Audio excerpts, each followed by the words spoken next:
in the area of Mong Kok, and even all the districts in the central in Hong Kong.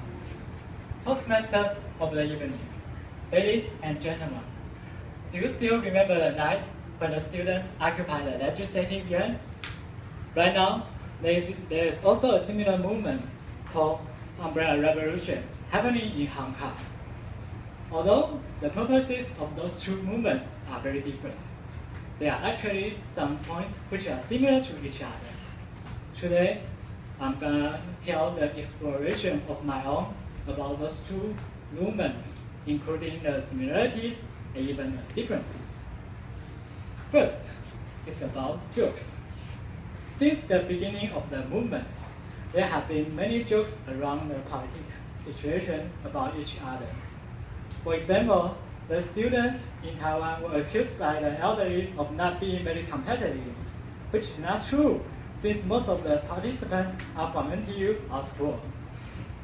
Also, the Protestants in Hong Kong have a similar situation. The only thing that different is that most of them are made up of different participants, including the taxi driver, the students, and even the shop owners. So the oppositors could only spread out the rumors about staying one night and get 500 Hong Kong dollars to the public. Also, similar to the past shooter event and even the past shooter event and even the Buddha bag killer. Yesterday, the legislator in the Legislative Council, which is very similar to the legislative event in Taiwan, he claimed that the umbrella that the Protestants held was very dangerous, since the movie star Huang Fei-hung in the movie also used it to kill many opponents. So the police could use its lowest defense to spread the pepper spray and even throw in the gas bomber. All in all, please be careful that those have very different mascots. One is umbrella, the other is sunflower. Don't be confused with them, although they are all yellow. Next, it's about the timeline. The sunflower movement started from the fact that the government passing a law in the illegal way. While the HK government didn't passing a law in the illegal way, he followed a law that is not accepted by most of the Hong Kong citizens and even the people all around the world. As a result, just like the Taiwanese students, they started to protest, and some of the students even was arrested due to their invention of the government office, thus causing a widespread of anger among the citizens and then the occupying central movement. Notably, I have to point out that the movement in Hong Kong is anti-central. What does it mean? It means that there is no central leadership among them. For example, if the Protestant, just like today in Bangkok, were cleaned up by the police, then they can just help out another Protestant in the similar or nearby area if they wanted to. Finally, I think the most differences between those two movements is about the different difficulties. What is the point about the difficulties?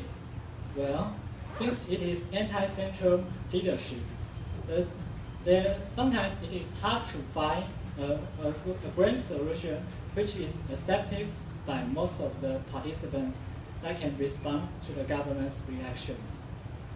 Moreover, although most of the reporters and the journalists in Hong Kong support of the Students' Act, their directors and even the chief editors didn't think so, keep depicting him as the mob and say they were harmful for Hong Kong's economy.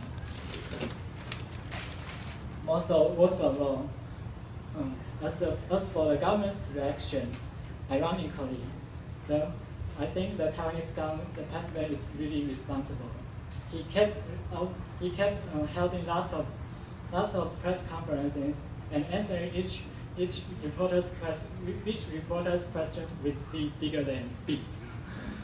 On the other hand, the Hong Kong government, especially the chief executive, didn't want to respond to all the participants.